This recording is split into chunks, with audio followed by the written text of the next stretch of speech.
Hey, Shalom Akim, this is Yahbatazah. I want to give all praises and glory and honor to Yahweh Shem Yahushai. Double honors to the elders of Great Millstone. Much love and respect to all you brothers out there doing the work in sincerity and truth, striving for the hopeful elect, enduring all afflictions and seeking out your own salvation with fear and trembling. Yahweh Shem Yahushai Wahawakakadash, Barakatam Akim. Alright, I just want to go into here in the book of Ezekiel chapter 7. And the reason is, as I was driving tonight, as I'm driving tonight, I was thinking about just certain dreams that I've had in the past. And one of the first ones that I had that startled me in the spirit and basically pushed me to do a lot of searching for the truth, according to the scriptures, and reading the Bible to the best of my ability at the time when I was in my early 20s. I've always read the scriptures when I was in elementary, up into my teenage years, all the way still to this very day. So the dream was when I was in this building. It was empty. It was completely empty. There was many stories to this building, and it was me and a few people, and we're sitting in a circle in the empty floor, on the floor, in the empty floor of the building. And it was one of the highest floors in that building we're sitting at. And for some reason, I stood up and walked to the window, and there's no curtains, nothing like that, so there was light shining through. And as I looked into this, of course, the first thing I see is the sky, because I'm high up in the building. And I see the clouds, and then all of a sudden a voice spoke from the heavens saying, the end has come, or the end is here, or something like that. It was either the end is here, or the end has come. And as the voice spoke, the clouds formed the words. And I was shook. You know what I'm saying? I was really scared. I still remember that dream to this very day. And like I said, it was in my early 20s. And the scripture that I'm about to read, because we know judgment must begin at the house of Israel. And you 2/3 Negro Latinos and Native American Indians, the elect are still, not all the elect has been sealed up. We know that the elect have to be sealed up in order for the Third World War to be fulfilled. Alright, so we're getting closer. And if there's any of y'all that listen and you're not sure if you want to believe or whatever it is that's going through your mind, this is the time to awake out of that, man. It's time to draw a line and pick a side. You know what I'm saying? Because we are at the end. It's been said from ages to ages, but there's gonna come a time where it's not. No one's gonna be saying that no more. It's no longer gonna be a proverb in the land, as it says in the book of Jeremiah, I believe, or Isaiah. It's one of those. I can bring it up here in a minute. So it's becoming more and more apparent as we get closer, as the days proceed to the future.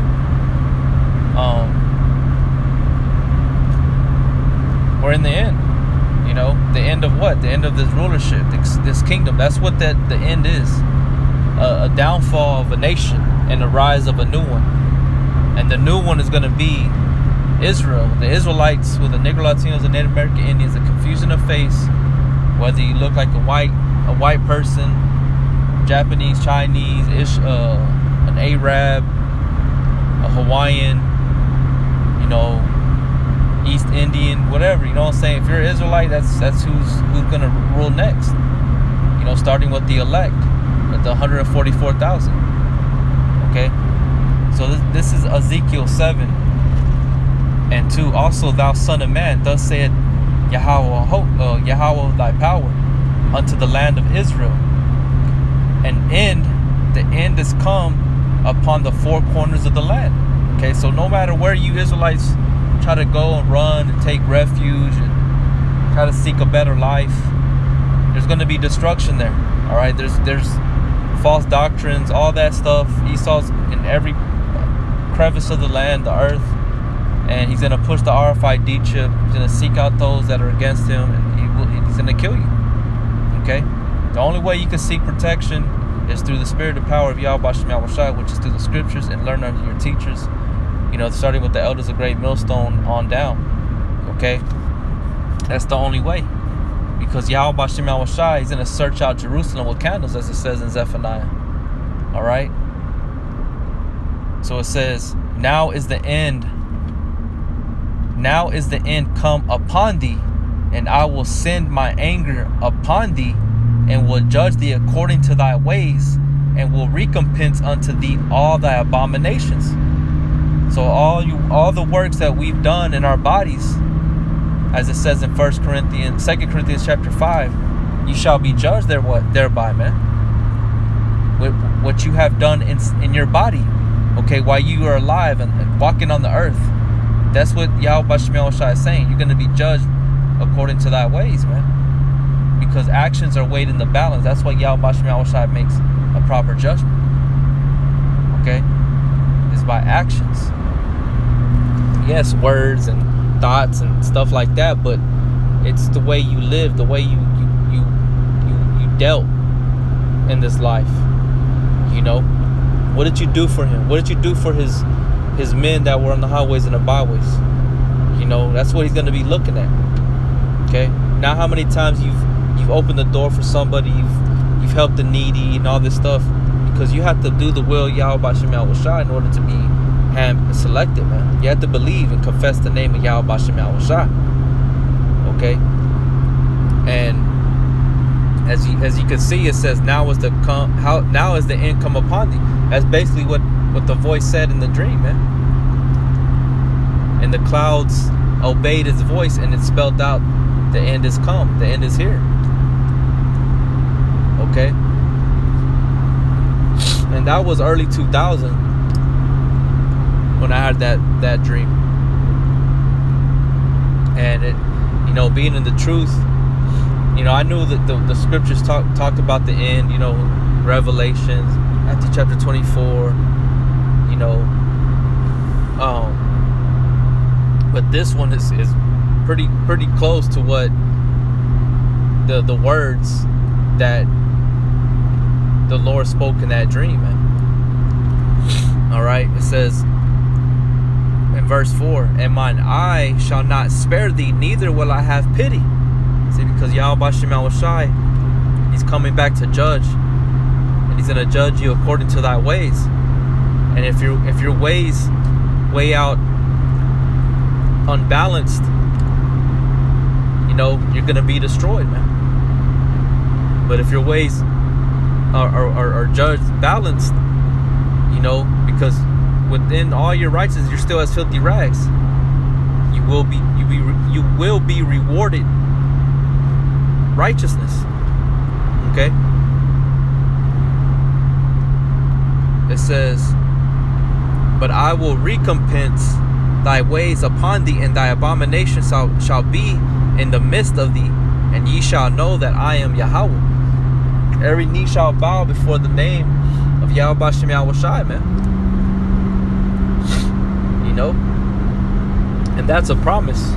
Whether you're condemned with everlasting contempt or with everlasting life, you're going to bow down. Okay, you're going to bow down to the slaughter. All right, you are going to pay that reverence that is due to Yahweh Shem Yahushua when he makes his grand return, man. Okay, the scriptures say, knowing the terror of the Lord, we shall persuade men. Just think. I don't got to mention everything what can happen. Everything's shown on the television. Everything's gonna be pushed out, man. They show you in the movies. This is the word of the Lord shall fear you. Okay? Not what man can do to you, but what Yahweh B'Shem Yahushai can do to you. Alright? It says, thus saith the Lord power, and evil, and only evil, behold, is come. Okay? The earth is given into the hand of the wicked man. Alright? And this man, alright, the left-hand angels operate through this group of people, as well as 2/3 of other nations of Gawayim. Okay? So the evil has come. The evil is here. The world is engulfed in evil and great darkness. Being ignorant, or being, what's the word? Void of knowledge, wisdom, and understanding, according to the ways of Yahweh B'Shem Yahushai, man. It says, and end is come. The end is come. It watcheth for thee. Behold, it is come. Okay? The end is watching for you, man. Let me look up that word watch, just to make sure. Okay? We all know who the end of the world is Esau, right? But who is going to bring that end to pass is Yahweh B'Shem Yahushai, man. Yahweh B'Shem Yahushai is the one that has the ability to end all things. Esau don't have the ability. We just know that he rules at the end. He's going to be ruling at the end of days. That's the last empire, the nation that's going to rule the earth. Okay? So I'm going to look up that word, watcheth. It watcheth for thee. Alright? The outline of biblical usage, it says to awake, wake up, to waken, arouse, show signs of waking, awake. Okay? So this end has awakened. Alright? Let me read it again. And end is come, the end is come. It watcheth for thee. Okay, so it's waking up for you. Okay? Meaning that it's gonna come for you. It's coming after you. Right? Let me bring this one out.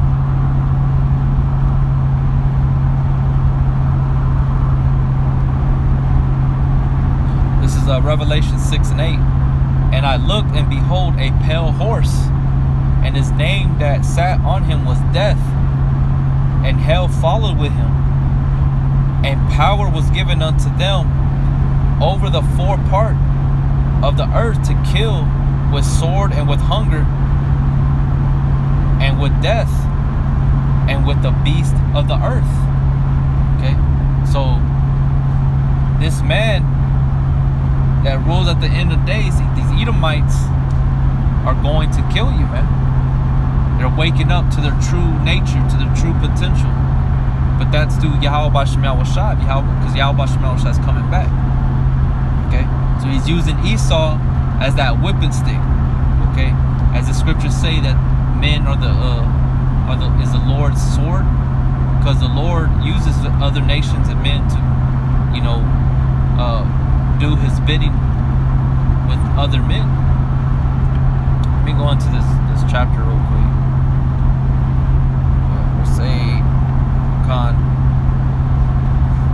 Let me go back to Ezekiel 7. Slakia, brothers, I'm driving, so I'm having to focus on the road. Alright, verse 7. The morning has come unto thee, and thou that dwellest in the land. The time is come, the day of trouble is near, and not the sounding again of the mountains. Now will I shortly pour out my fury upon thee, and accomplish my anger upon thee. And I will judge thee according to thy ways, and I will recompense thee to all thy abominations. And my eye shall not spare, neither will I have pity. I will recompense thee according to thy ways and thy abominations that are in the midst of thee, right? That are inside of you, that you live according to, that you ain't getting rid of, that you ain't fighting against. That's what Yahweh B'Shem Yahushai is going to judge you with. judge you by. All right. It says, and ye shall know that I am Yahweh that smiteth, because it's Yahweh Bashim Shai. He's the one that's doing it. You know, we know the understanding. We have the understanding through the mercy and grace of Yahweh Bashim Shai to know why things happen and why they are going on. Other people don't know, but that's why we're out here telling you, sounding the trumpet, whether you hear or forbear, warning you from Yahweh Bashim Shai, because they're coming back as terrible powers, man. And that dream, man, when I heard that voice, I was afraid. And then, like, you know, imagine what the Israelites went through over there during the time of Moses and Mount Sinai, when they heard the Lord's voice, and they all were so afraid, man. They were afraid, and they told Moses, man, don't let them speak to us no more. You speak to us. You know?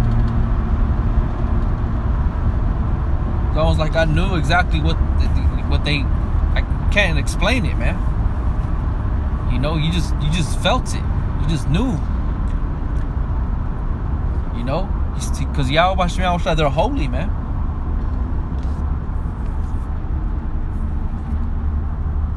It's the Lord that smites, man, and He's coming back to smite. He ain't playing no games, man. Verse 10, behold the day, behold, it has come. That's right, you know. And this ain't that dream that I had, man, going back those many years is of no coincidence. You know, these things are real, man. Yahweh Bashim Shai is coming back. He's coming back to destroy and to deliver. It's a balance. And what do you think he's gonna come back and deliver the elect and just leave the wicked here on the earth and then transport the elect to a whole different dimension and let people live here like that? No, man, this is the earth. This is the Lord's footstool, man. He's gonna destroy those that offend. He's gonna take you out, as it's going to say. It says, behold the day, behold it is come, the morning is gone forth, the rod hath blossomed, pride hath budded. Because that's all that's out here, man. It's nothing but wickedness, pride, you know, maliciousness, wickedness, unrighteousness. Violence is risen up into a rod of wickedness. That's what they rule with, is that rod of wickedness, man. Their judgment is wrong. They rule unrighteously, starting with Esau, the so-called white man, the Edomites, 2/3 as well. You know, it says, none of them shall remain, nor of their multitude, nor of any of theirs, neither shall there be dwelling for them. You know, that sounds, you know, similar to Isaiah chapter 14, where it says that no nephew or child shall inhabit the land. Prepare them for slaughter. You know, you're going to die out here in America, man. Mexico, Canada, everywhere in the whole earth is going to be all-out war, man. Okay, the third world's war. That's what it's going to be. That's what the book of Revelation says. That third woe cometh quickly, man. Okay, the end. That's the end. The end of Esau. Esau's going to do his part. Yahweh Shai's going to do their part. Yahweh Bashim Shai. Okay. It says, neither shall there be dwelling for them. There ain't gonna be nobody crying. You're gonna die. You're gonna have to run, man, because you ain't gonna want to die. You know. It says, the time is come. The day draweth near. See, the day draws near. But it's fine if you don't want to believe. You want to keep doing your thing, keep fucking bullshitting, whatever it is that you do. All right, don't you're not going to be able to say no one told you, because we did tell you. We all did. Brothers on the highways and the byways, man. We all were telling you. From the least to the greatest of the Akim, the brothers that are out there, we all told you. All right? The time is come. The day draweth near. Let not the buyer rejoice. You know, because this is the end. What's there to rejoice in, man? It's all gonna go away, like Yahushua told the apostles, man. He basically told them to store not treasure up store not up treasure on earth, but in heaven, where moth or rust, you know, or man can't take or destroy, man. You know, but store up treasure in heaven. For where your heart is, there. For where your treasure is, there where your heart be, man. You know, your mind. Because there's no reason to rejoice for all this tangible shit. Yahushua said, not one stone shall be left upon another. Everything's gonna be wiped out, man. The earth will abide forever. It tells you that in Ecclesiastes 1. That's not what it means when it says the end of the world. The earth is always gonna be here. It's the end of an age, an end of a ruler. Okay? And it's not just gonna be this little baby war. This is gonna be full-blown war, man. Anarchy. Okay? Civil war, whatever you want to call it. Racial war. Everybody's gonna be against everybody. Killing, eating. Cannibalism's gonna be played out. Alright? That's what I watched the other night, man. I watched the movie Book of Eli. You know? And there was certain things I didn't quite understand for some reason. You know what I'm saying? Even in the movie it told you, you know, but I wasn't focused on, I guess, what some of the Edomites were saying in that movie.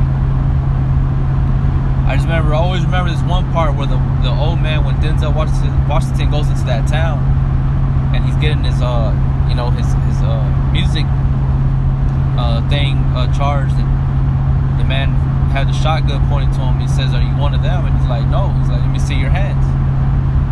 And he was looking for the shakes, because there's a certain disease that you contract from eating humans. You know, like especially the brain. You contract this disease, and if I'm not mistaken, it's the acronym. I think it's KURU. But then there's another one that's similar to it that you can it's hereditary, and you can receive it not just from eating, you know, humans, but like I said, it's hereditary. You can get that. But that's what in the movie, you know, there were cannibals, you know, out in the outskirts. You know, they were hunting people. They were trying to do that to Denzel Washington as well, when he fell across that woman and she told him they were gonna rob you, take your stuff, and then eat you. So I knew like that, but I never understood the whole when they wanted to see the hands. And that's because when you get that disease, you have the shakes real bad, because you're getting that disease. And it's similar also, it's similar to mad cow disease. So a lot of this stuff is coming, man. And Yahweh Shema Washai is going to destroy Babylon with violence, since Babylon pushed out violence. You know, what you sow is what you reap. You know, it tells you that in the book of Revelations as well, in the book of Job. It says, "Let not the buyer rejoice, nor the seller mourn." Okay? For wrath is upon all the multitude thereof. See, Yahweh Shemashai's wrath is here, man. You know, the Lord has opened up His armory. You know, his weapons of indignation are being pushed out. Plagues, pestilence, you know, natural disasters, everything. You know, says, let's see, Flaki, verse 13. For the seller shall not return to that which is sold. And it tells you that, also goes into that the same thing about the seller, the buyer, in the book of 2nd Ezra. I believe it's 15 or 16. It tells you to prepare ye for battle.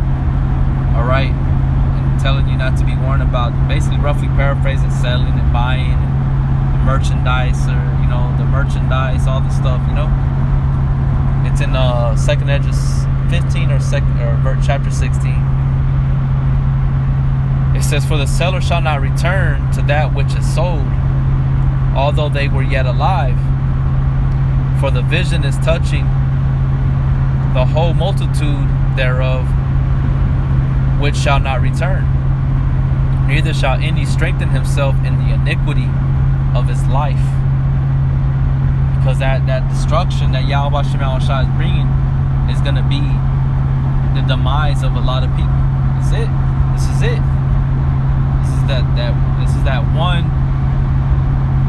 war that's not going to continue in wickedness. This is going to be the end of all unrighteousness, of all wickedness, and the judgment that is going to be played out is going to be far above any other time that any war has went on in the earth, as it tells you in Matthew 24 in the book of Daniel. No, nothing has compared. It's not going to compare to what's going to happen in the end, man, when Yahushua returns. It's just the beginning of the world, man. All right. It says, for the vision is touching the whole multitude thereof, which shall not return. Neither shall any strengthen himself in the iniquity of his life. They have blown the trumpet, even to make all ready, but none goeth to the battle. For my wrath is upon all the multitude thereof. Okay, so all the armies of the earth are going to be wiped out, But the brothers that are sounding the trumpet, we're getting certain ones ready for that battle, man. As I stated in the book of 2nd Ezra 15 or 16, it talks about being prepared and ready for that battle. Okay. I believe also in the book of Ezekiel 13, it tells you the same thing. I believe so. Let me see if I can find it real quick. Salakia, brothers.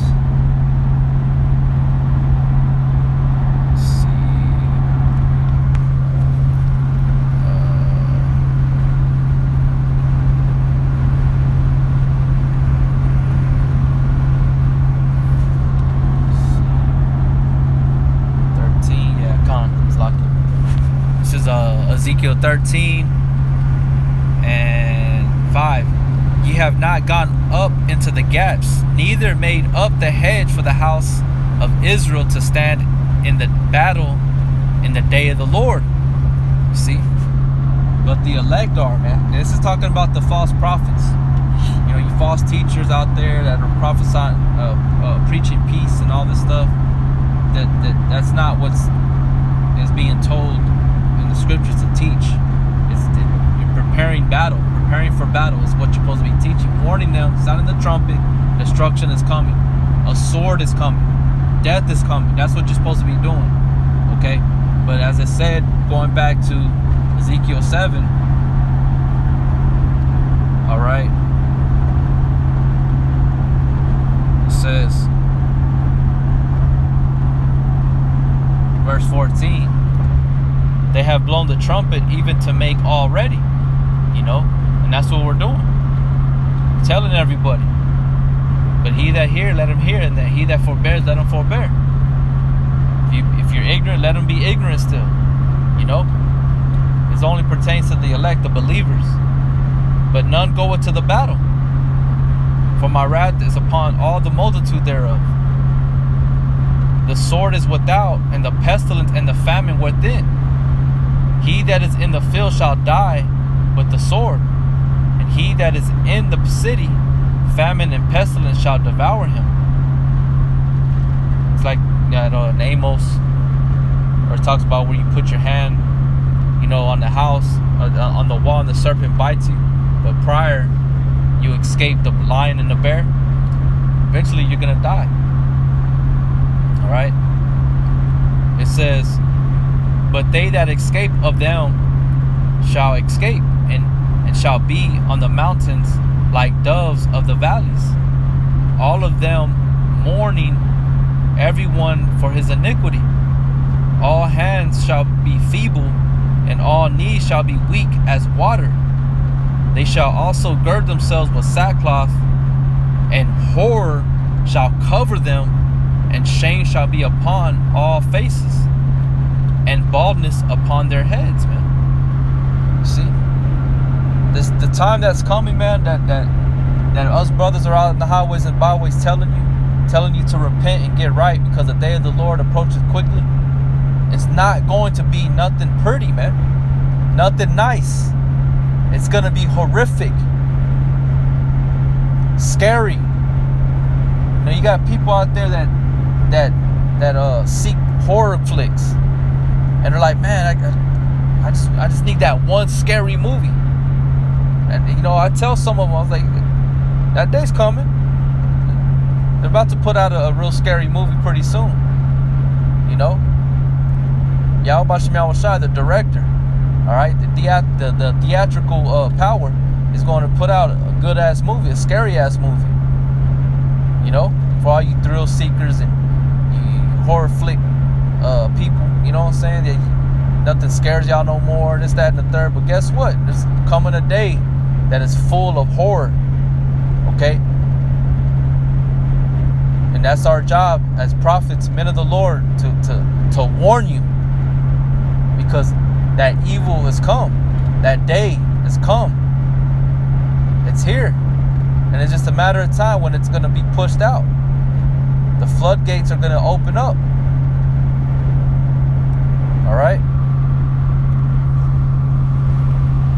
It says, "They shall cast their silver in the streets, and their gold shall be removed."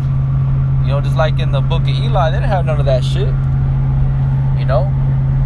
They would trade, it was whatever, you know what I'm saying? Just whatever they had, prior in the world before the nukes hit, they sought after that kind of stuff. But it wasn't gold and silver anymore. It was things that were going to help them survive. You'll see that the Edomite would send out those dudes to go look for the Bible, the books, and one of them had a little thing of shampoo, like a travel size shampoo, and gave it to him. And he gave it to his woman, washed her hair with it, and she was happy. It says, "Their silver and their gold shall be removed." Salakia. "Their silver and their gold shall not be able to deliver them in the day of the wrath of Yahweh. They shall not satisfy their souls, neither fill their bowels, because it is the stumbling block of their iniquity."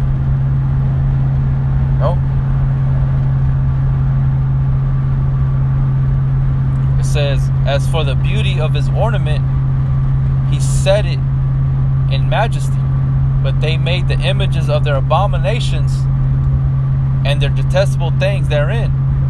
Therefore have I set it far from them, and I will give it into the hands of the strangers for a prey, and the wicked of the earth for a spoil, and they shall pollute it.